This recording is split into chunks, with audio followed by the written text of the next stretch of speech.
Biyernes, Abril 3, taong 33 ng karaniwang panahon. Nisan 14 sa kalendaryo ng mga Hebreo, araw ng paghahanda para sa pinakamahalagang Paskwa ng taon.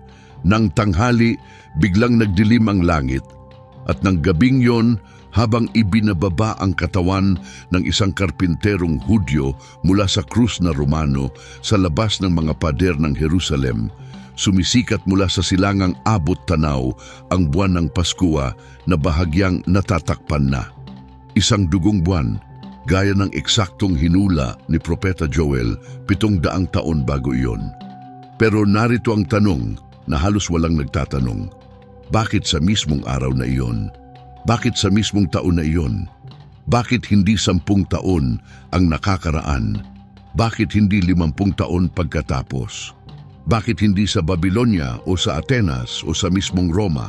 Bakit sa isang Biyernes, sa panahon ng Paskwa, sa ilalim ng dugong buwan, sa nag-iisang 30 taon na yugto ng kasaysayan ng tao kung saan ang pagpapako sa krus ay isang parusang Romano at ang pangyayari ay maipapalaganap sa buong sibilisadong mundo? Ang malapit mo nang matuklasan ay ang kwento ng isang pagtatagpo. Isang pagtatagpo na napakahinang mangyari, napaka-eksakto sa matematika at imposibleng maulit sa kasaysayan, kaya tinawag ito ng ilang iskolar na pinakapambihirang tiyempo sa kasaysayan ng relihiyon. 3 magkakasalubong na agos, politika, kalendaryo, kalangitan. 3 napakahirap mangyaring pagkakataon na nagkahanay lahat sa loob ng ilang oras, sa iisang lungsod, sa iisang taon. At kung talagang pinili ng Diyos ang sandaling ito, bakit niya pinili ang eksaktong taong 33? Ano ang natatangi sa taon na iyon na walang ibang taon sa kasaysayan ng tao ang makakapantay? Para malaman, kailangan nating magsimula 3 siglo bago ang pagpapako sa krus. Sa isang haring Macedonyo na walang planong ihanda ang mundo para sa pagdating ng isang Mesiyas na Hudyo. Ngunit kung wala siya, wala sa lahat ng ito ang posibleng nangyari. Noong taong 336 bago ang ating panahon, isang binatang 20 taong gulang ang umupo sa trono ng Macedonia. Ang pangalan niya ay Alejandro, anak ni Felipe. Sa loob ng 13 taon, sasakupin niya ang pinakamalaking imperyo na nakita ng sinaunang mundo, mula sa dagat Adriatiko hanggang sa mga hangganan ng India. Mamamatay siya sa edad na 32 sa Babylonia at iiwan ang kanyang kaharian na nahahati sa mga general niya. Pero ang epekto ng kanyang pananakop sa kultura ay tatagal ng maraming siglo. Ipinataw ni Alejandro ang wikang Griego, kultura at pilosopiya sa mga nasakop na mga tao na pinagsama sa unang pagkakataon sa kasaysayan ng buong baybayin ng Mediteraneo at malaking bahagi ng gitnang silangan sa ilalim ng iisang wika at kulturang sistema. Ito ang sandaling tinatawag ng mga mananalaysay na Helenisasyon. Bago dumating ang 2 siglo, bago ang ating panahon, ang isang may pinag-aralang tao sa Alexandria ay nakakabasa na ng parehong mga teksto tulad ng isang tao sa Antioquia, Efeso, Atenas o Roma. Ang Bibliyang Hebreo mismo ay isinalin sa Griego sa pagitan ng 3 at 2 siglo bago ang ating panahon sa isang salin na tinatawag na Septuaginta, na nagpabasa ng mga propesiya ng Israel sa sinumang may pinag-aralang hindi Hudyo sa buong Mediteraneo. Pagkatapos ay dumating ang Roma sa pagitan ng 2 at 1 siglo bago ang ating panahon. Sinakop ng Republikang Romano ang lahat ng teritoryong kinuha ni Alejandro at higit pa. Nang maging unang emperador, si Octaviano Augusto noong 27 taon bago ang ating panahon, ang Imperyong Romano ay umaabot mula sa karagatang Atlantiko hanggang sa ilog Euphrates. At may ginawa ang Roma na wala pang imperyong nagawa noon. Ginagarantiyahan nito ang kapayapaan. Tinatawag ito ng mga mananalaysay na Pax Romana. Mula sa taong 27 bago ang ating panahon hanggang sa humigit kumulang taong 180 ng ating panahon, naranasan ng baybayin ng Mediteraneo at mga nakapalibot na teritoryo ang halos walang putol na panahon ng katatagan. Ligtas ang mga daan, umuunlad ang kalakalan sa dagat. Ang mga manlalakbay ay nakakapaglakbay mula Espanya hanggang Syria nang hindi tumatawid ng mga hangganan. Hindi nagpapakita ng pasaporte, hindi nagpapapalit ng pera, at madalas hindi na nagpapalit ng wika.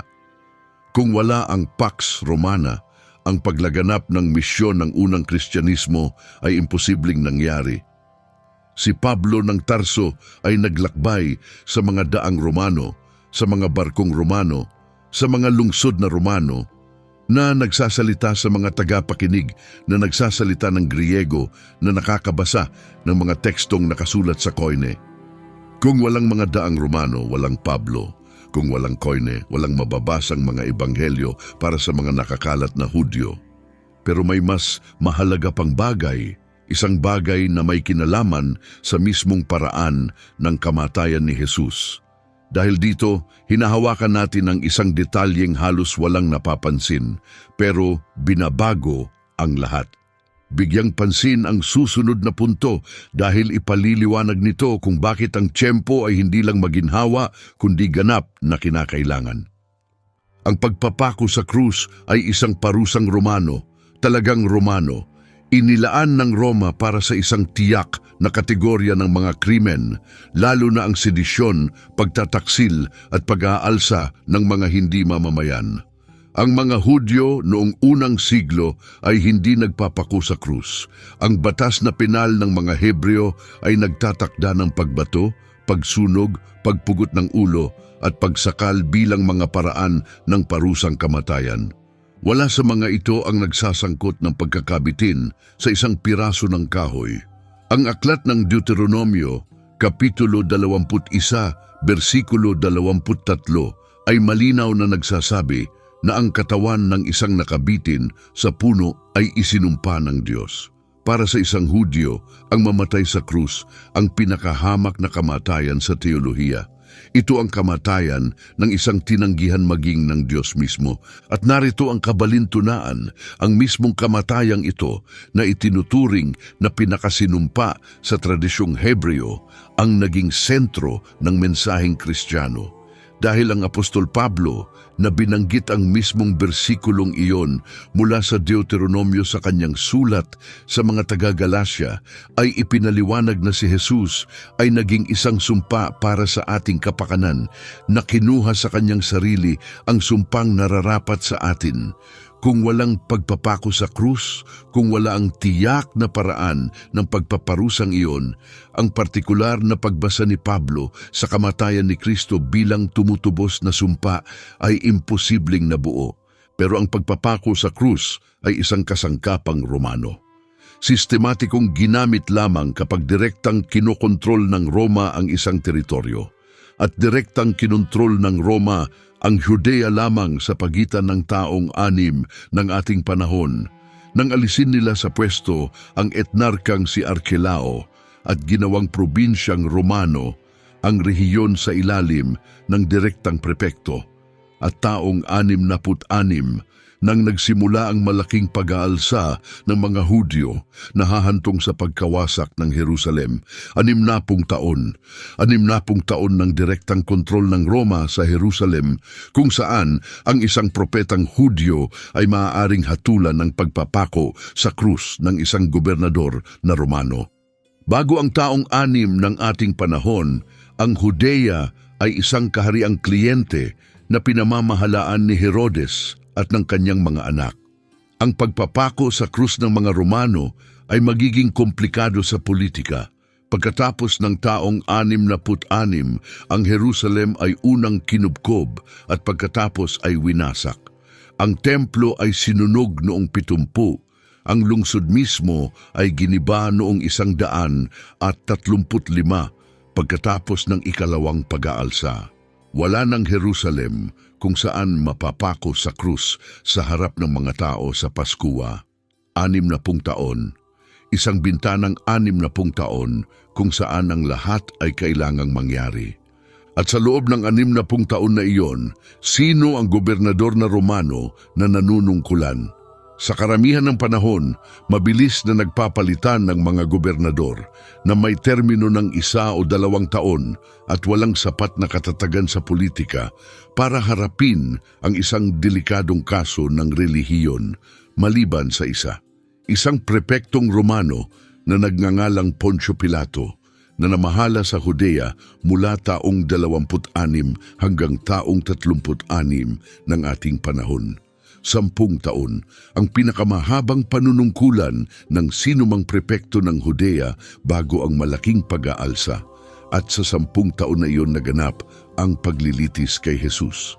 Sa loob ng bintanang 60 taon na pinahihintulutan ng pagpapako sa krus ng Romano sa Jerusalem, isang dekada lamang ang may sapat na matatag na gobernador para pangasiwaan ang isang paglilitis na pasabog sa politika. At sa mismong dekadang iyon, itinakda ang kamatayan ni Jesus. Kung sinundan mo ako hanggang dito, nagsisimula ka ng makita ang ibig kong sabihin sa pagtatagpo. Ang wikang Griego na nagpapabasa ng mensahe, ang mga daang Romano na nagbibigay daan sa paglaganap ng misyon, ang Pax Romana na gumagarantiya ng kaligtasan ng mga paglalakbay, ang pagpapako sa krus ng Romano bilang nag-iisang kasangkapan na may kakayahang lumikha ng tiyak na teolohikal na sumpa na hinula ng lumang tipan, at isang bintanang 60 taon kung saan lahat ng ito ay posible, pero ito ay ang pampulitikang antas lamang. Ang antas ng kronolohiya ay mas kahanga-hanga pa. Dahil ang araw kung kailan namatay si Jesus ay hindi basta araw ng kahit anong taon. Ito ang pinakamabigat sa teolohiya na araw ng buong taon ng mga Hebreo. Sa isang taon kung saan nahulog ito sa Biyernes, sa isang kumpigurasyon na walang ibang taon sa dekadang iyon ang makapagkokopya. Para maintindihan ang susunod na bahagi, kailangan nating pag-usapan ang kalendaryo ng mga Hebreo at kung bakit natatangi ang Paskwa ng taong 33 ng ating panahon. Ang kalendaryo ng mga Hebreo ay lunisolar. Ibig sabihin, batay ito sa siklo ng buwan, pero panapanahong itinatama gamit ang mga dagdag na buwan para manatiling nakahanay ang mga panahon sa taon ng araw. Ang unang buwan ng taon sa relihiyon ay tinatawag na Nisan. Nagsisimula ito sa bagong buwan ng Tagsibol. At sa 14 na araw ng Nisan, ibig sabihin, sa gabi ng kabilugan ng buwan sa Tagsibol, ipinagdiriwang ang pista ng Paskwa. Ang Paskwa ng mga Hebreo na tinatawag na Pesach ay ginugunita ang pag-alis mula sa Ehipto nang ang anghel ng kamatayan ay lumampas sa mga bahay ng mga Hebreo na minarkahan ng dugo ng korderong isinakripisyo ng gabing iyon. Ngayon narito ang pangunahing punto, malinaw ang sinasabi ng mga ebanghelyong Kristiyano sa isang katotohanan. Namatay si Jesus sa araw ng paghahanda para sa Paskwa, ibig sabihin sa Nisan 14, sa mismong araw na kinakatay ang mga korderong Paskwa sa templo ng Jerusalem. Ginawang ganap na malinaw ni Apostol Juan ang paghahambing sa kanyang ebanghelyo nang isulat niya na si Jesus ang tunay na kordero ng Diyos na nag-aalis ng kasalanan ng mundo. Ang pagpapako sa krus sa teolohiyang Kristiyano ay hindi lang isang historical na pagpatay. Ito ang paghahandog ng tunay na korderong Paskwa na hinula ng pagkatay ng mga kordero sa Ehipto. Maraming siglo ang nakalipas. Pero ang Paskwa ng mga Hebreo ay hindi palaging nahuhulog sa Biyernes. Maaari itong mahulog sa kahit anong araw ng linggo. Sinusundan ng kalendaryo ng mga Hebreo ang siklo ng buwan, habang ang mga araw ng linggo ay sumusunod sa siklo ng araw na may 7 araw na itinatag ng Henesis. Kaya sa ilang taon, ang Paskwa ay nahuhulog sa linggo. Sa iba ay sa Martes, sa iba ay sa Sabado. Ang probabilidad na ang Nisan 14 ay mahulog sa isang Biyernes ay, sa prinsipyo, 1 sa 7. Dapat sabihin na ang kalendaryo ng mga Hebreo ay may mga panuntunan sa pagpapaliban na bahagyang binabago ang distribusyon na ito, pero ang laki ng posibilidad ay nananatili. Ngayon isaalang-alang ang mga kondisyon. Sinasabi sa atin ng mga ebanghelyo na namatay si Jesus sa isang Biyernes, ang araw ng paghahanda para sa Sabat. At alam natin mula sa mga ebanghelyo mismo na namatay siya sa panahon ng Paskua, ibig sabihin sa Nisan 14 o sa mga araw na kaagad na nakapalibot dito. Ibig sabihin, naghahanap tayo ng isang taon kung saan ang Nisan 14 ng kalendaryo ng mga Hebreo ay nahulog sa isang Biyernes ng kalendaryo ng Hulyan. Sa loob ng 10 taon na panunungkulan ni Pilato, ibig sabihin, sa pagitan ng 26 at 36 ng ating panahon, 2 beses lamang nangyari ang kumpigurasyong ito. Nangyari ito noong Biyernes, Abril 7, taong 30 ng ating panahon, at nangyari ito noong Biyernes, Abril 3, taong 33 ng ating panahon, 2 petsa, 2 lamang. Ilang siglo nang nagdedebate ang mga modernong iskolar kung alin sa dalawang ito ang tama. Mas gusto ng ilan ang 30, batay sa kronolohiya ng pampublikong ministeryo ni Jesus at sa ilang elemento ng Ebanghelyo ni Juan. Mas gusto ng iba ang 33 batay sa parehong kronolohiya pero may ibang interpretasyon ng mga tao ng ministeryo at sa ilang tiyak na fenomenong astronomikal na susuriin natin maya-maya. Walang konsensong akademiko. Pero ang malinaw na ipinapakita ng kalendaryo ay walang ibang taon sa prepektura ni Pilato ang may Paskua na nahuhulog sa Biyernes. Ang kalendaryo ng mga Hebreo sa mekanikal na paraan ay nagpapahintulot lamang ng 2 posibleng petsa, 30 o 33. Pero may iba pa dahil mas mainam ang 33 para sa isang dagdag na dahilan na walang kinalaman sa astronomiya o sa kalendaryo ng mga Hebreo. May kinalaman ito sa isang propesiyang Hebreo na isinulat 6 na siglo ang nakalipas sa mga hardin ng Babylonia ng isang propetang hindi kailanman nakatapak sa Jerusalem. Isang propesiya na hinuhulaan hanggang sa taon, marahil hanggang sa araw, ang kamatayan ng Mesyas ng Israel. At ang pagtatagpo ng propesiyang iyon at ng taong 33 ay napaka-eksakto, napakatumpak sa matematika na 2,000 taon nang nagtatalo ang mga rabi, teologo at iskolar kung paano ito posible. Ang pangalan ng propeta ay Daniel at ang kanyang kwento ay isa sa mga pinakakabagabag sa buong Lumang Tipan. Noong taong 586 bago ang ating panahon, sinakop ng Haring Babilonyo na si Nabucodonosor II ang kaharian ng Huda. Kinuha ang Jerusalem, winasak ang templo ni Solomon at dinala ang malaking bahagi ng populasyon sa Babylonia. Kasama sa mga dinala, ayon sa tradisyon, ay isang batang maharlika ng mga Hudyo na nagngangalang Daniel. Ang aklat ni Daniel na nakasulat sa bahaging Hebreo at bahaging Aramaiko ay nagkukwento ng kanyang buhay bilang tagapayo sa korte ng Babylonia, ng kanyang mga pangitain at ng mga pangyayaring pampolitika at teolohikal na humubog sa kanyang buhay. Isa ito sa mga pinakakontrobersyal na aklat ng buong kanon ng Biblia, kapwa sa pagtatakda ng petsa nito kung saan nahahati ang mga iskolar at sa katumpakan ng mga propesya nito na naging dahilan para isipin ng ilan na isinulat ito pagkatapos ng mga pangyayaring inaangkin nitong hinulaan. Pero may isang propesya ni Daniel na anuman ang panahon kung kailan ito isinulat ay palaging isa sa mga pinag-uusapang propesyang mesyaniko sa lahat ng panahon. Matatagpuan ito sa Kapitulo 9 at tinatawag itong propesya ng 70 linggo. Ganito ang kwento. Si Daniel, sa unang taon ni Dario na Medo, Ibig sabihin, mga 538 taon bago ang ating panahon ay nananalangin. Binabasa niya ang mga propesiya ni Jeremias kung saan sinasabing ang pagkakatapon sa Babylonia ay tatagal ng 70 taon. Kinalkula ni Daniel na malapit nang matapos ang 70 taon na iyon.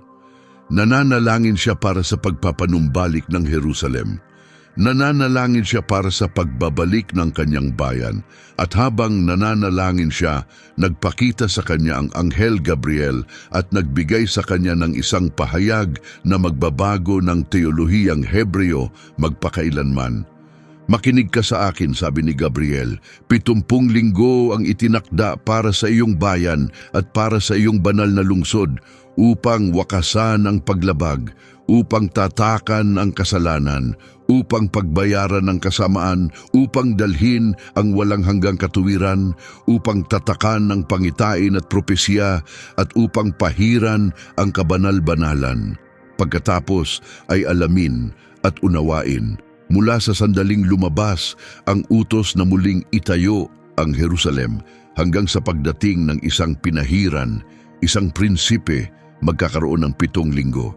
Pagkatapos, sa loob ng 62 linggo, ito ay muling itatayo na may mga liwasan at mga pader, ngunit sa panahon ng kagipitan. Pagkatapos ng 62 linggo, isang pinahiran ang puputulin, ngunit hindi para sa kanyang sarili. Ang teksto ay siksik, nakasulat ito sa simbolikong wika. Pero ang mga rabi ng sinaunang panahon, ang mga unang ama ng simbahan at ang mga modernong eskolar ng Biblia ay nagkasundo lahat sa pangunahing interpretasyon. Ang 70 linggo ay hindi 70 linggo ng 7 araw bawat isa. Ito ay 70 linggo ng 7 taon bawat isa. Kabuuang 490 taon. Nagsisimula ang orasan sa sandaling ibinigay ang utos na muling itayo ang Jerusalem. At pagkatapos ng 69 sa mga linggong iyon, ibig sabihin, pagkatapos ng 483 taon, isang Mesiyas, isang pinahiran, ang lilitaw. At ang Mesiyas na ito ay puputulin. Ang ekspresyong Hebreo na ginamit yikaret ay nangangahulugang eksaktong pinatay, inalis, pinaslang. Sa madaling salita, isinulat ni Daniel 6 na siglo bago ang ating panahon na eksaktong 483 taon pagkatapos ng isang tiyak na kautusan na muling itayo ang Jerusalem, ang Mesiyas ng Israel ay lilitaw at papatayin. Ngayon, kailan ibinigay ang kautusang ito? Sinasabi sa atin ng aklat ni Nehemias, Kapitulo 2, versikulo 1. Sa buwan ng Nisan, sa ika-20 taon ni Haring Artajerjes, pinahintulutan ng Haring Persiano si Nehemias na bumalik sa Jerusalem at muling itayo ang lungsod, ang mga pader, ang mga pintuan. Itinakda ng mga mananalaysay ang kautusang ito batay sa mga tala ng Persya at Babylonia sa tagsibol ng taong 445 bago ang ating panahon. Mas gusto ng ilang eskolar ang 444, mas gusto ng iba ang 445 na may palugit na pagkakamali na mga 1 taon. Pero malinaw ang konsensus. Ang kautusan ni Artajerjes na nagpahintulot ng muling pagtatayo ng Jerusalem ay ibinigay sa pagitan ng 444 at 445 bago ang ating panahon. Ngayon, gawin ang kalkulasyon at dito kailangan nating huminto sandali dahil ang kalkulasyon ay delikado at nararapat na ipaliwanag ng hakbang-hakbang. Ang taong propetiko ng mga Hebreo ang ginamit ni Daniel ay 1 taon na 360 araw, hindi 365 at sangkapat gaya ng ating kalendaryo ng araw. Alam natin ito dahil malinaw na tinukoy ng aklat ng pahayag ang ika-70 linggo ni Daniel bilang tumatagal ng 1,260 araw. Nahahati sa kalahating linggo ng 3 at kalahating taon. 3.5 taon na pinarami ng 360 araw ay nagbibigay ng eksaktong 1,260. Ang mismong aklat ni Daniel sa Kapitulo 12, versikulo 7 ay nagsasalita ng isang panahon, mga panahon at kalahating panahon na muling 3.5 taon at itinutumbas ang mga ito sa 1,270 araw sa ibang talata. Ang kalendaryo ng propetikong Hebreo na iba sa sibil na kalendaryo ng mga Hebreo ay gumagamit ng istilong taon na 360 araw para sa mga kalkulasyong propetiko. Kaya 69 na linggo ng 7 taon bawat isa na may bawat taon na 360 araw ay nagbibigay ng kabuuang 173,880 araw. Ang Britannikong kronolohista ng Biblia na si Sir Robert Anderson sa kanyang aklat na The Coming Prince na nalathala noong 1,874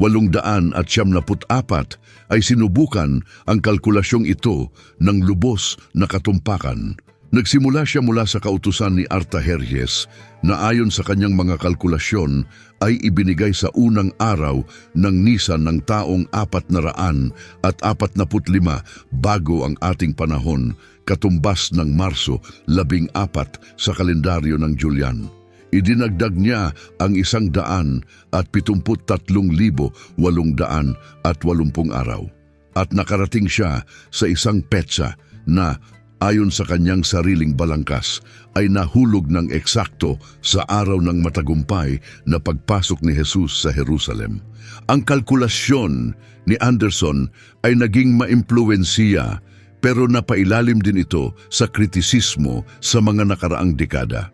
Nag-argumento ang ilang mananalaysay na ang kanyang pagtatakda ng petsa sa kautusan ni Artajerjes ay mali ng 1 o 2 taon, na ang kanyang paggamit ng propetikong taon na 360 araw sa labas ng orihinal na konteksto nito ay mapagdedebatihan sa pamamaraan, at na ang kawalan ng taong 0 sa ating kalendaryo ay nangangailangan ng mga pagsasaayos na hindi niya palaging ginawang pare-pareho.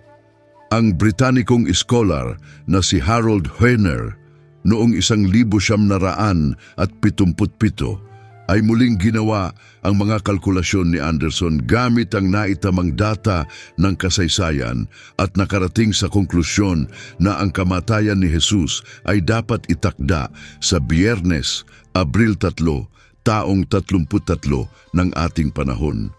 Ang ibang mga modernong scholar, gamit ang magkakaibang pagpapalagay sa kronolohiya, ay nakakarating sa taong 30 o taong 32.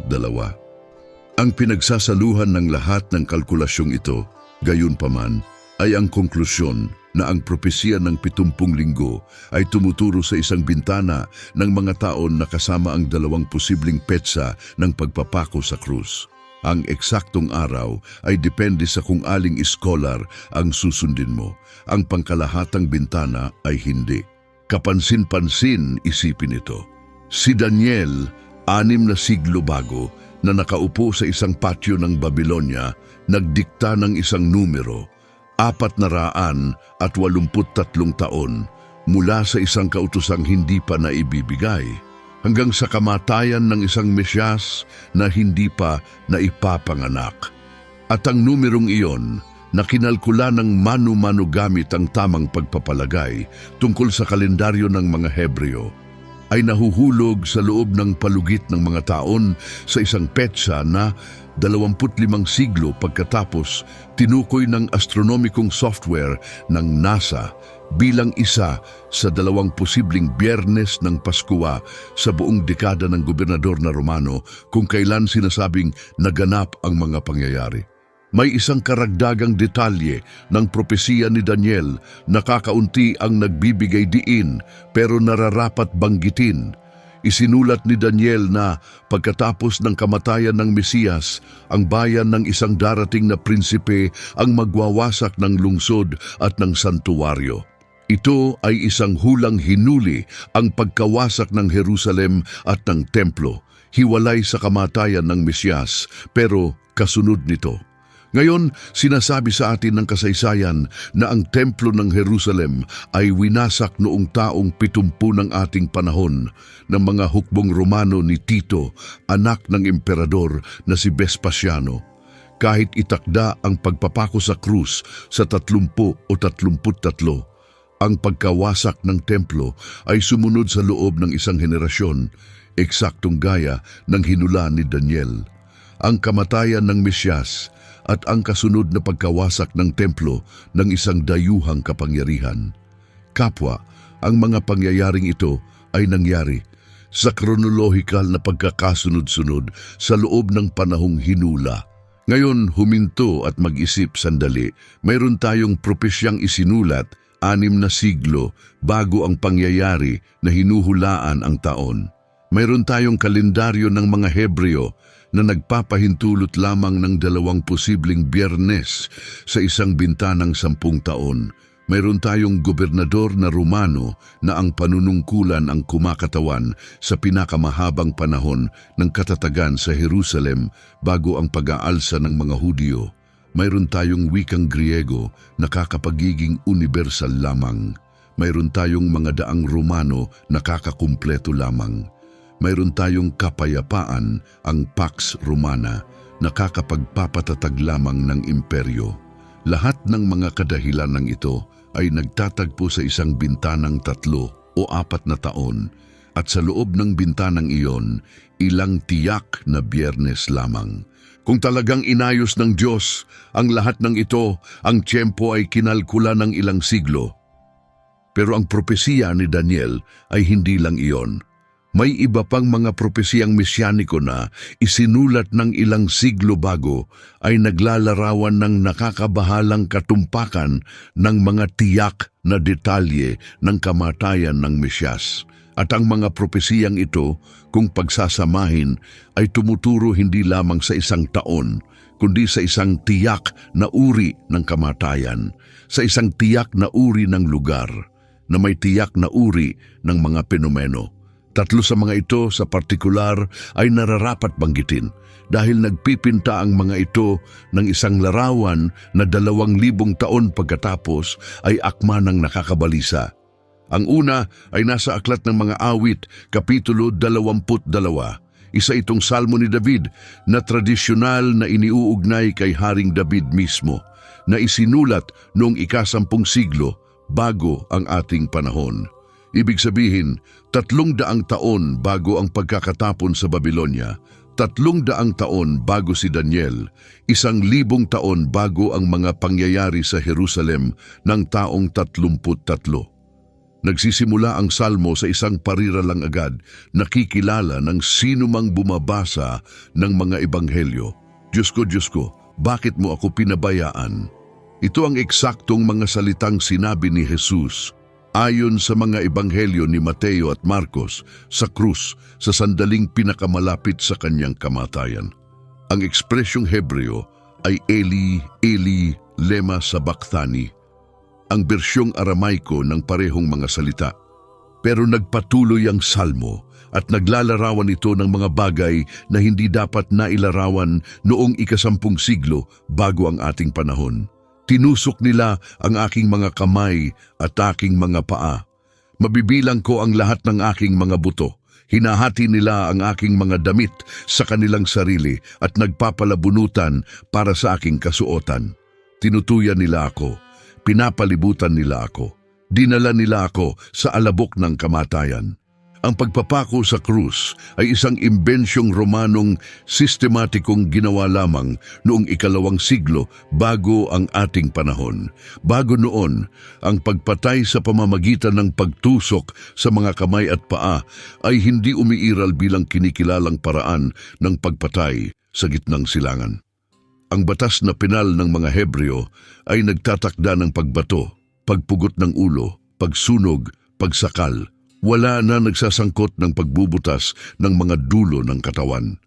Gayunpaman, Si Haring David, 1,000 taon ang nakakaraan, ay naglalarawan ng eksakto ng kamatayan sa pamamagitan ng pagtusok ng mga kamay at paa na may mga nanonood na nagpapalabunutan para sa mga damit ng hinatulan.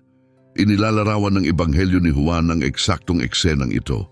Ang mga sundalong Romano pagkatapos ipako si Jesus sa krus ay hinati ang kanyang mga damit sa 4 na bahagi at nagpalabunutan para sa kanyang tunika na hinabi ng buong piraso ng walang tahi. Malinaw na binanggit ng Ebanghelyo ang Salmo ni David bilang natupad. Ang ikalawang propesiya ay nasa aklat ni Isaias, Kapitulo 53, ang tinatawag na awit ng nagdurusang lingkod na isinulat noong 8 siglo bago ang ating panahon, 700 taon bago ang mga pangyayari sa Jerusalem. Naglalarawan ito ng isang manunubos na sa halip na magtagumpay sa militar gaya ng inaasahan ng tradisyong Hebreo sa Mesiyas ay hinamak, binugbog at pinatay. Sinugatan siya dahil sa ating mga paglabag, dinurog dahil sa ating mga kasamaan, sa pamamagitan ng kanyang mga latay, tayo ay gumaling. Gaya ng korderong dinadala sa katayan, tahimik sa harap ng mga manggugupit sa kanya, hindi niya binuka ang kanyang bibig. Isang korderong dinadala sa katayan, tahimik, sa araw ng Paskua. Ang pagkakatulad sa korderong Paskua na isinakripisyo sa Ehipto na ang dugo ay nagligtas sa mga bahay mula sa anghel ng kamatayan ay teolohikal. Pero ang pagkakatulad sa isang taong namamatay ng tahimik sa isang krus na Romano sa Nisan 14 habang kinakatay ang mga korderong Paskua sa templo na 100 metro ang layo ay historikal. Ang ikatlong propesiya ay nasa aklat ni Zacarias, Kapitulo 12, versikulo 10. Isa ito sa mga pinaka-enigmatikong propesiyang mesyaniko ng buong lumang tipan. Titingnan nila ang kanilang sinaksak. Sinaksak, ang salitang Hebreo ay dakaru na tumutukoy sa pagtusok gamit ang isang matulis na kasangkapan. Ang termino sa Hebreo ay sapat na pangkalahatan para tumukoy sa pagtusok ng espada, sibat o ibang sandata, at ang ilang komentaristang Hudyo ay nagpapakahulugan nito bilang tumutukoy sa sugat na natamo sa labanan ng isang darating na hari ng Israel. Si Zacarias ay nagsusulat noong huling bahagi ng ika-6 na siglo bago ang ating panahon, pagkatapos ng pagbabalik mula sa pagkakatapon sa Babylonia, sa isang panahon kung kailan ang pagpapako sa krus ng mga Romano ay hindi pa umiiral bilang sistematikong parusa. Kaya bagamat hindi tiyak na hinuhulaan ng propesya ang pagpapako sa krus, ang larawan ng isang figura ng Mesyas na pinatay sa pamamagitan ng pagtusok ay nanatiling isang palaisipan para sa mga komentaristang Hudyo sa loob ng maraming siglo.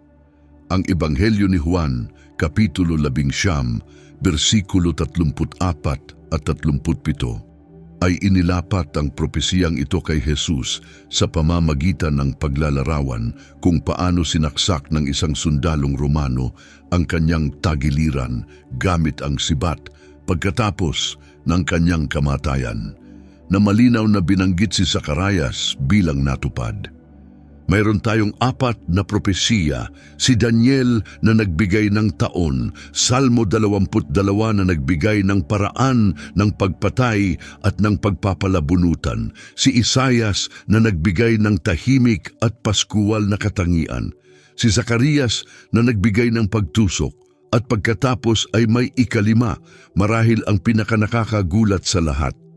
Ang propeta Mikas, Kapitulo 5, versikulo 2, na isinulat noong 8 siglo bago ang ating panahon, ay humula na ang Mesiyas ay ipapanganak sa Bethlehem, isang maliit na nayon sa Judea.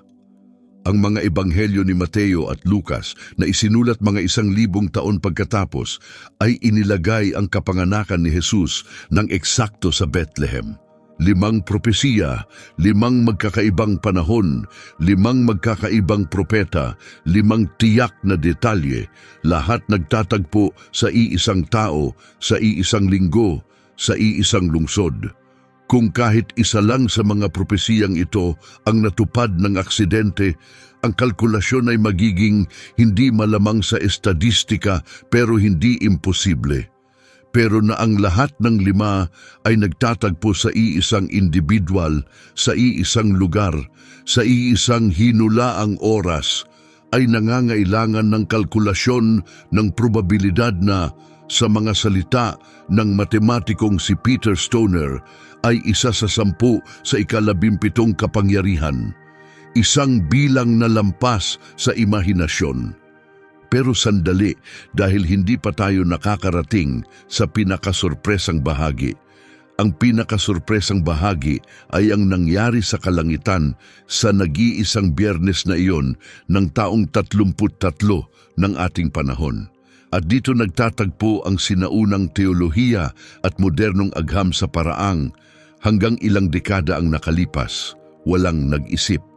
Ang kalangitan sa araw ng pagpapako sa krus ay inilarawan sa mga ebanghelyo sa mga salitang sa loob ng maraming siglo ay binasa bilang teolohikal na metapora. Mula tanghali hanggang 3 ng hapon, sabi ng ebanghelyo ni Mateo, nagdilim sa buong lupa. Tiniyak ng ebanghelyo ni Lucas na ang liwanag ng araw ay namatay.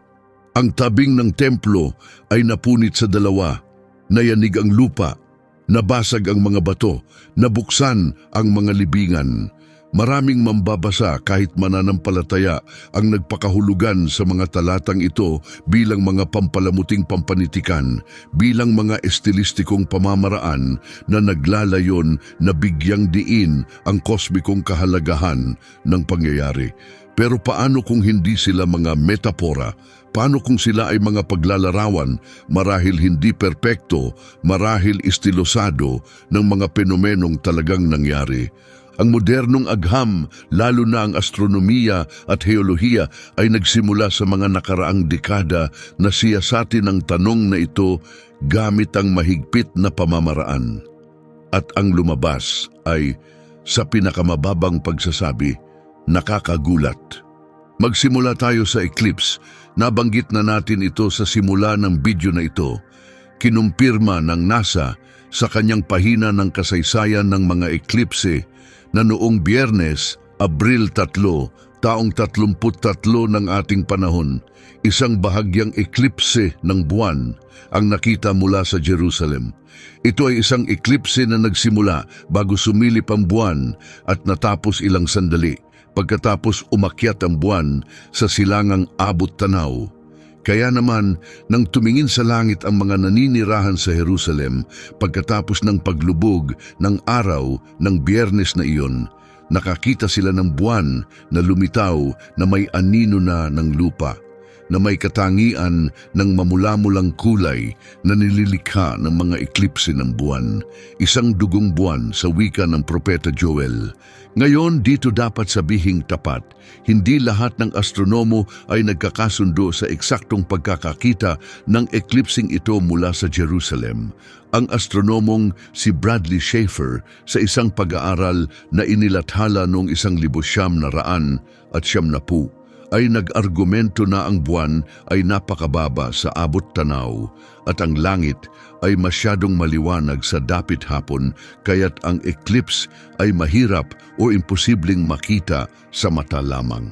Ang ibang mga eskolar tulad ng pisikong taga-Oxford na si Colin Humphreys at ang kanyang kasamang si Graham Waddington sa isang pag-aaral na inilathala sa journal na Nature noong 1983 ay nag-argumento naman na ang eklipse ay ganap na nakikita at na maipapaliwanag nito ang pagbanggit ni Pedro sa buwan na naging dugo na sinabi 50 araw pagkatapos. Sa araw ng Pentecostes, nang banggitin niya ang propesya ni Joel, bukas ang debating siyentipiko sa pagkakakita. Pero ang mismong pangyayaring astronomikal ay dokumentado. Isang eklipse ng buwan ang nangyari ng gabing iyon, sa lungsod na iyon, sa tiyak na Biyernes na iyon. Nakita man ito ng mata lamang o bahagyang natatakpan ng dapit hapon, ang kosmikong penomeno ay nandiyan. Ang anino ng lupa ay bumabalot sa buwan. At nangyayari ito sa mismong sandaling ayon sa mga ebanghelyo, ibinababa ang katawan ni Jesus mula sa krus at dinadala sa libingan bago lumubog ang araw. Pero ang eklipse sa sarili nito ay hindi lang ang astronomikong detalye. May iba pa, isang bagay tungkol sa tinatawag na kadiliman sa tanghali na inilarawan ng mga ebanghelyo. Mula tanghali hanggang 3 ng hapon, sinasabing nagdilim ang langit. Ngayon, dito kailangan nating maging tapat tungkol sa isang tunay na komplikasyong pilolohikal.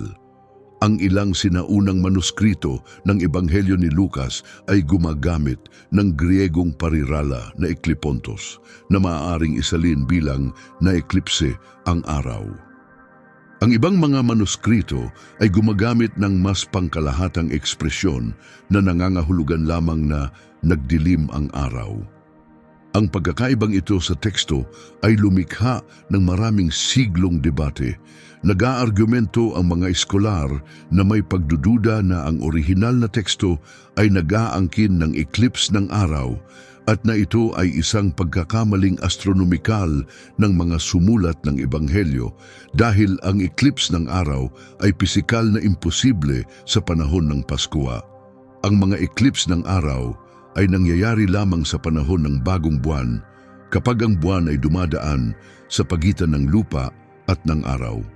Ang Paskwa, sa definisyon, ay nahuhulog sa panahon ng kabilugan ng buwan kapag ang buwan ay nasa kabila ng lupa mula sa araw. Kaya anuman ang kadiliman sa tanghali, hindi ito maaaring isang eklipse ng araw. Nag-aargumento ang mga konserbatibong iskolar na ang salitang Griego ay maaaring mga hulugan lamang na nawala ang liwanag nang hindi nagpapahiwatig ng teknikal na eklipse at na ang mga sumunod na tagakopya ang maaaring nagdulot ng kalituhan.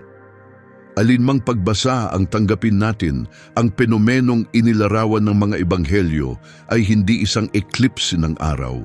Kaya ano ang kadiliman sa tanghali? Iminungkahi ng ilang iskolar na ito ay isang kamsin, ang bagyong alikabok na tipikal sa gitnang silangan sa Tagsibol na maaaring magpadilim ng langit ng ilang oras at mahusay na dokumentado sa Jerusalem sa mga buwan ng Marso at Abril. Iminungkahi naman ng iba ang isang pambihirang pangyayaring bolkaniko sa Mediteraneo na nagpuno ng atmosfera ng abo. May iba namang nagsasalita ng isang banal na himala na yumuyuko sa mga batas ng kalikasan para sa mga dahilang teolohikal. Ang historikal na katotohanan ay hindi natin alam nang may katiyakan kung ano ang nangyari. Pero alam natin na ang mga sinaunang pinagmulan, kapwa Kristiyano at hindi Kristiyano, ay bumanggit ng isang di karaniwang kadiliman na may kaugnayan sa panahon ng pagpapako sa krus. Ang Griegong mananalaysay na si Phlegon ng Tralles noong 2nd siglo ng ating panahon ay binanggit sa kanyang kronika ang isang malaking kadiliman na nangyari sa ilalim ng paghahari ni Tiberio at tinawag niya itong kapansin-pansin. Ang Kristiyanong manunulat na si Tertulliano sa pagtatapos ng 2nd siglo ay isinanggunian ang kanyang mga mambabasa sa mismong tradisyong ito na nagmumungkahi na ang pangyayari ay kilala lampas sa mga Kristiyanong pinagmulan, bagamat ang eksaktong katangian ng mga sangguniang ito at ang kanilang historikal na pagiging mapagkakatiwalaan ay nananatiling pinagdedebatihan ng mga iskolar. Ang pagtatagpo ng pagdidilim ng araw sa tanghali at dugong buwan sa pagsikat ng buwan sa parehong araw ay kahit sa pinakamapagsalungat na pagbasang siyentipiko, isang kapansin-pansing pagkakataon. At ito ay isang pagkakataon na sa matematika ay hindi maaaring maulit ng kahit anong ibang Biyernes ng Paskwa sa buong prepektura ni Pilato. Walang eclipsing nakita mula sa Jerusalem sa gabi ng Paskwa noong taong 30. Ngunit meron noong taong 33, walang dokumentadong talaan ng di karaniwang kadiliman sa tanghali noong taong 30. Ngunit ang taong 33 ay may mga sanggunian sa mga hindi Kristiyanong pinagmulan. Mula sa astronomikong pananaw, ang taong 33 ng ating panahon ay natatangi sa dekada ng panunungkulan ni Pilato. Kung kasama mo pa rin ako sa puntong ito, naintindihan mo na kung anong pagtatagpo ang pinag-uusapan natin. Huminto tayo sandali at balikan dahil napakarami nating naipon na impormasyon at mahalagang makita ang buong larawan ng malinaw. Pagkatapos ng maikling pagbabalik-tanaw na ito, lulundag tayo sa pinakanakakabahalang bahagi ng lahat. Ang bahaging nagtatanong kung ang pagtatagpong ito ay talagang isang pagkakataon lamang. O kung may iba pa, nakita natin na sa pagitan ng taong 6 at taong 66 ng ating panahon, ang Jerusalem ay nasa ilalim ng direktang kontrol ng Roma. Ito ang nag-iisang bintana kung saan ang isang Hudyo ay maaaring hatulan ng pagpapako sa krus ng isang mahistradong Romano bago ang pagkawasak ng lungsod. Sa loob ng 60 taon na bintanang ito, ang pinakamatagal at pinakamatatag na panunungkulan ng isang prepekto ay kay Poncio Pilato mula taong 26 hanggang taong 36, 10 taon. Sa loob ng 10 taon na ito, ang Paskuang Hebreo ay nahulog sa Biyernes ng 2 beses lamang, Abril 7 ng taong 30 at Abril 3 ng taong 33. Sa 2 petsang ito, ang pangalawa lamang ang sinamahan ng dokumentadong mga fenomenong astronomikal kasama ang bahagyang eclipse ng buwan ng gabing iyon. At ang mismong petsang ito ay tumutugma sa temporal na saklaw na hinula ng propesya ng 70 linggo ni Daniel na isinulat 6 na siglo ang nakalipas. Ngayon tanungin ko kayo, lahat ba ng ito ay pagkakataon lamang? O ito ba ay tanda ng isang kosmikong tiyempo na ang mga tao ay nahihirapan maging isipin? Kung ang tanong na ito ay nagpapaisip sa iyo, maglaan ng sandali para mag-subscribe sa channel dahil ang susunod mong matutuklasan ay ang bahaging itinuturing ng karamihan sa mga nag-aaral ng relihiyon bilang ang pinakanakakabalisa sa lahat. Ito ang bahagi kung saan ang pagtatagpo ay nagiging napakasiksik, napakamaraming antas na ang simpleng pagkakataon ay hindi na mukhang sapat na paliwanag. At ito rin ang bahagi kung saan ang pinakamalalim na kabalintunaan ng teolohiyang biblikal ay nagiging imposibleng baliwalain.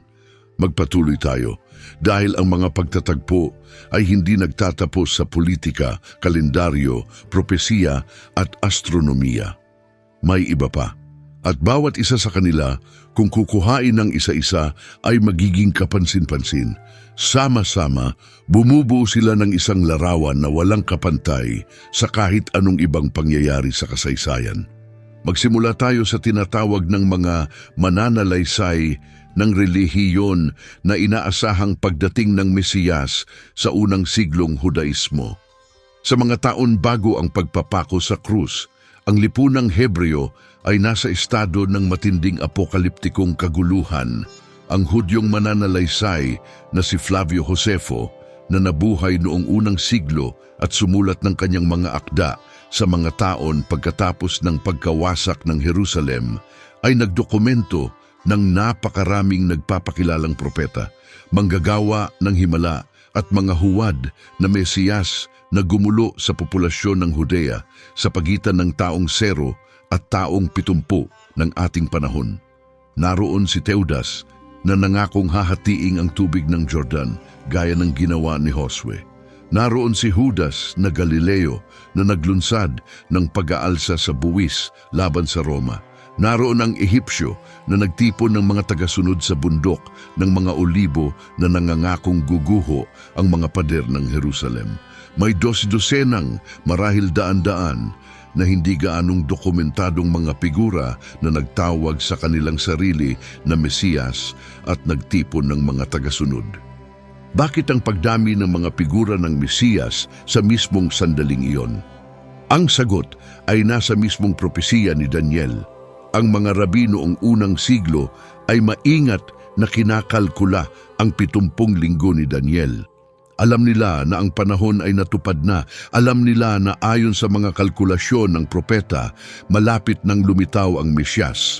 Ang buong bansa ay alerto, nakatingin sa langit, nag-i-scanner sa pampulitikang abot-tanaw, naghihintay ng senyas. Ang mga eseno ng Qumran, ang komunidad ng mga Hudyo na nag-iwan sa atin ng mga balumbon ng dagat na patay, ay sumulat ng mga apokaliptikong teksto na malinaw na nagsasalita ng nalalapit na panahon ng Mesyas. Ang mga Pariseyo ay nananalangin araw-araw para sa pagdating ng pinahiran. Kahit ang mga simpleng mangingisda sa Galilea, gaya ng magiging mga apostol ni Jesus, ay nagtatanong sa kanilang sarili kung sino ang propeta, kung sino ang Mesiyas, kung sino ang maglalakas loob na lumitaw. Ito ay fundamental dahil kung si Jesus ay lumitaw 2 siglo ang nakalipas, ang pag-aasam sa Mesiyas, bagamat nandoon na, ay hindi pa nasa apokaliptikong tindi ng unang siglo. Kung siya ay lumitaw 1 siglo pagkatapos, ang pagkawasak ng Jerusalem at ang pagkakalat ay gagawing imposible ang pagsasalita sa templo sa harap ng mga pari. Lumitaw siya sa eksaktong sandali kung saan ang buong bansa ay naghihintay ng Mesyas ng may pinakamataas na pagkaapurahan. Ang kontekstong kultural ay nakaprehanda na ng mismong mga propesya ni Daniel. Ang pag-aasam ay nasa pinakamataas na punto at lumitaw siya ng eksakto kung kailan. Ayon sa kalkulasyong iyon, dapat siyang lumitaw. Pero may iba pa, dahil si Jesus ay hindi lang lumitaw sa tamang sandali. Lumitaw siya na nagsasalita ng isang wikang biglaan na iintindihan ng buong mundo. Ang Griegong koine, ang lingua franca na nilikha ng mga pananakop ni Alejandro, ay naging internasyonal na wika na ng kalakalan, filosofiya at panitikan sa loob ng halos 3 siglo. Ang Septuaginta, ang salin ng Bibliang Hebreo sa Griego, ay ginawang available ang mga propesiyang Hebreo sa buong may pinag-aralang mundo. Nang ang mga apostol, pagkatapos ng muling pagkabuhay, ay nagsimulang ipangaral ang mensahe ni Jesus. Ginawa nila ito sa Griego, na bumabanggit ng mga propesiya sa Griego. Nagsusulat ng mga ebanghelyo sa Griego na nagsasalita sa mga komunidad na nagsasalita ng Griego na nakakalat sa buong Mediteraneo. Ang 4 na ebanghelyo, ang mga sulat ni Pablo, ang aklat ng pahayag, ang buong bagong tipan, lahat ay nakasulat sa koine. Kung si Jesus ay isinilang 500 taon ang nakalipas, ang mensahe ay nanatiling nakakulong sa Hebreo at Aramaiko, mababasa lamang ng isang maliit na bayang gitnang silanganin. Kung 500 taon pagkatapos, ang koine ay humina na bilang universal na wika. Dumating siya ng eksakto kung kailan ang sasakyang pangwika na ito ay nasa rurok ng paglaganap nito. Ngayon kailangan nating pag-usapan ang pinakaparadoksikal na detalye sa lahat. Ang pagpapako sa krus ng Romano, ang mismong paraan ng pagpaparusang dapat sana'y nagwakas sa kilusan ni Jesus, ang naging sentral na simbolong teolohikal ng isang relihiyon na sasakop sa imperyong nagpako sa kanya. At ang historikal na konteksto na gumawa nitong posible ay gumawa ring nadodokumento ang kamatayan ni Jesus sa paraang walang ibang nagtatag na figura ng relihiyon sa sinaunang panahon ang makatutumbas. Ang iba pang namamatay na mga Diyos ng sinaunang mundo ay namatay sa mitolohikong kalagayan sa mga panahong napakalayo na at lampas na sa historikal na pagpapatunay. Si Osiris, Dionisio, Mitra, lahat ay gumana sa labas ng historikal na panahon. Ang kanilang katotohanan ay simboliko, alegoriko, ritual. Walang umaasang may mga dokumentong nagpapatunay na talagang pinatay sila sa mga tiyak na lugar, sa mga tiyak na petsa. Si Jesus ay namatay sa isang petsa na maaari nating idokumento ng may katumpakan. Ang prepektura ni Pilato ay pinatunayan ng Hudyong mananalaysay na si Josefo ng Romanong mananalaysay na si Tacito at pagkatapos ng 1961 ng isang arkeolohikal na inskripsyon na natagpuan sa Caesarea Maritima ng Italianong arkeologo na si Antonio Frova. Si Pilato ay hindi isang tauhan sa panitikan. Siya ay isang tunay na historikal na mahistrado sa tamang lugar, sa tamang panahon. 4 na independenteng sinaunang pinagmulan, 3 sa mga ito ay hindi Kristiyano, ay nagkukumpirma ng pangunahing balangkas ng salaysay ng Ebanghelyo. Si Tacito, Suetonius, ang Talmud at si Josefo, lahat ay tumutukoy sa kamatayan ng isang tinatawag na Kristo sa panahon ni Tiberio sa ilalim ng prepektura ni Pilato. Ito ay walang katulad para sa isang sinaunang figura na may katulad na katanyagan. Mas kaunti ang direktang dokumentasyon natin kay Hannibal o sa maraming Romanong emperador noong unang siglo. Wala sa lahat ng ito ang posibleng nangyari 2 siglo ang nakalipas o 2 siglo pagkatapos. At pagkatapos ay may tanong ng Heographia, Jerusalem. Bakit Jerusalem at hindi halimbawa Atenas o Roma o Alexandria? Bakit isang maliit na bayan sa gitnang silangan at hindi isa sa mga dakilang metropolis ng imperyo? Ang sagot ay marami. Una, teolohikal. Ang Jerusalem ang nag-iisang lungsod sa mundo kung saan may templo sa nag-iisang Diyos ng monoteismo. Kinailangan ng tradisyong teolohikal ng mga Hebreo na ang Mesiyas ay lumitaw na may kaugnayan sa templong iyon, na siya ay mula sa angkan ni David, na mamatay siya sa panahon ng Paskua habang kinakatay ang mga kordero. Wala sa mga ito ang maaaring mangyari sa ibang lugar. Ang Jerusalem ang kinakailangang entablado mula sa pananaw ng doktrina. Pangalawa, estratehiko sa heograpiya.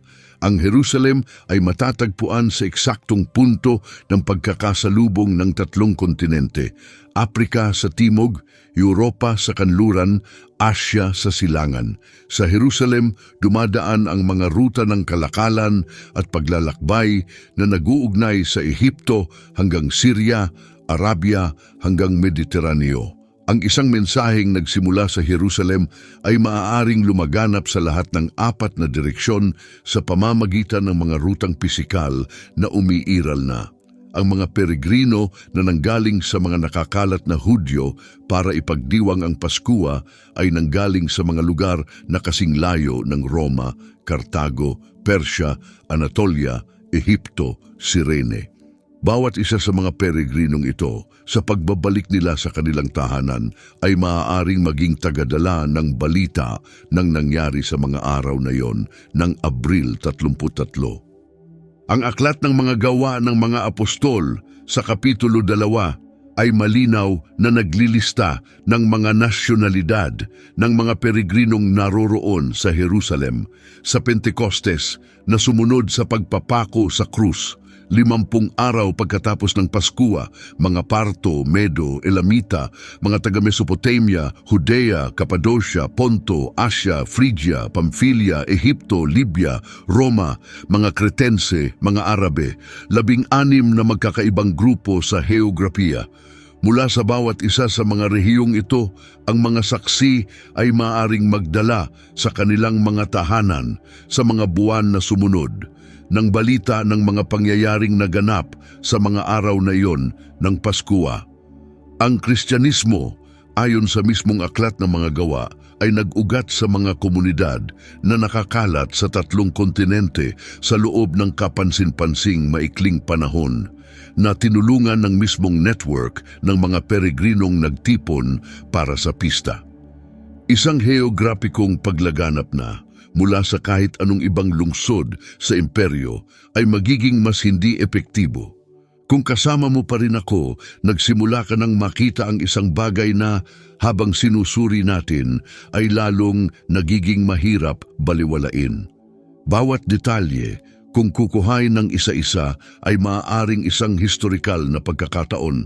Ang Pax Romana, ang Koine, ang mga daan, si Pilato, ang kalendaryo ng mga Hebreo, ang propesiya ni Daniel, ang eklipse, ang lokasyon ng Jerusalem, ang presensya ng mga peregrino mula sa 16 na bansa. Pero kapag pinagsama sa iisang bintana ng ilang oras, ng iisang Biyernes, ng iisang Paskuwa, ng iisang taon, sa iisang lungsod, sa nag-iisang pagkakasalubong ng 3 kontinente sa mundo ng Romano, bumubuo sila ng pagtatagpo na napakahirap mangyari, na ang kalkulasyon ng probabilidad ng aksidenteng pagkakatugma ay nangangailangan ng mga bilang na lampas sa pag-unawa. Ang ilang Kristiyanong apologista ay sinubukang gawing malinaw ang kalkulasyong ito. Ang Amerikanong matematikong si Peter Stoner sa kanyang aklat na Science Speaks noong 1944 ay kinalkula na ang probabilidad na ang isang individual ay makatutupad sa pamamagitan ng simpleng pagkakataon ng 8 lamang sa mga propesiyang mesyaniko ng Lumang Tipan ay 1 sa 10 sa ika-17 kapangyarihan. Dapat sabihin na ang kalkulasyon ni Stoner ay labis na kinritiko ng mga profesional na estadistiko na nagtuturo na ipinapalagay nito ang pagiging independyente ng mga pangyayaring hindi naman kinakailangang independyente at na nangangailangan ito ng mga subhetibong paghatol tungkol sa kung aling mga propesiya ang bibilangin at kung paano tantiyahin ang kanilang mga individual na probabilidad. Ang ibang mga may akda ay nagmungkahi ng magkakaibang kalkulasyon na may magkakaibang numero pero lahat ay nahaharap sa magkakatulad na metodologikal na pagtutol. Ang nananatili lampas sa mga tiyak na numero ay isang kwalitatibong obserbasyon. Ang pagtatagpo ng maraming propetiko, pangkalendaryo, pampolitika at astronomikong kondisyon sa iisang bintana ng mga taon ay sapat na kapansin-pansin para lumikha ng maraming siglong diskusyon. Siyempre, ang mga kalkulasyong ganito ay nangangailangan ng mga paghatol sa halaga. Nakadepende sila sa kung paano natin bibilangin ang mga propesya, kung paano natin tatayahin ang pagiging independyente ng iba't ibang kondisyon, kung paano natin haharapin ang mga elementong malabo o maaaring bigyan ng iba't ibang kahulugan. Ang isang mapagduda ay maaaring makatwirang mag-argumento na ang ilan sa mga kalkulasyong ito ay pilit, na ang ilang propesiya ay muling binasa ng paurong para magkasya sa mga pangyayari, na ang ilan sa mga pagtatagpo ay hindi maiiwasang bunga ng iba. Ang mga pagtutol na ito ay lehitimo, pero hindi nila inaalis ang pangunahing tanong na ito. Kung ang pagtatagpo na inilarawan natin ay resulta ng purong pagkakataon, bakit ito nagsisiksikan ng napakasiksik sa paligid ng iisang Biyernes, sa iisang taon, sa iisang lungsod, sa nag-iisang sandali sa kasaysayan ng tao, kung saan sabay-sabay na naroroon ang lahat ng kinakailangang kondisyon? Pero ang tunay na tanong, ang tanong na nananatiling nakalutang kahit pagkatapos suriin ang lahat ng ito, ay isa pa. Ito ay, kung ang lahat sa kwentong ito ay nagtatagpo ng may ganoong katumpakan patungo sa iisang Biyernes, sa iisang taon, nangangahulugan ba ito na ang pagtatagpo ay gawa ng isang matalinong disenyo? O nangangahulugan ba ito na nakakakita tayo ng mga padron na hindi umiiral, na nag-uugnay tayo ng mga puntong sa katunayan ay hindi magkakaugnay? Ang tanong ay teolohikal at pilosopikal at wala itong sagot na maibibigay ng agham. Pero mayroon itong sagot na bawat isa sa atin sa pagsusuri ng datos ay maaring pagnilay-nilayan para sa ating sarili. Bumalik tayo sandali sa pisikal na eksena ng Biyernes na iyon ng hapon. 3 ng hapon, oras ng Jerusalem. 3 oras ng madilim ang langit. Isang karpinterong Hudyo mula sa Nazaret, binugbog, hinampas, hinatulan ng kamatayan ng isang gobernador na Romano, sa wakas ay namatay sa isang krus na kahoy sa labas ng mga pader ng lungsod. Wasak ang kanyang mga tagasunod. Ang mga sundalong Romano ay lumipat sa mga susunod na pagpatay. Ang mga paring Hudyo ay naghanda para ipagdiwang ang Paskwa sa paglubog ng araw. Sa mga mananalaysay ng panahong iyon, tila isa lamang ito sa maraming karaniwang pagpatay ng Imperyong Romano. Ang kamatayan ng isa pang rebeldeng Galileo sa isang magulo na probinsya sa panahon ng isang pistang panrelihiyon.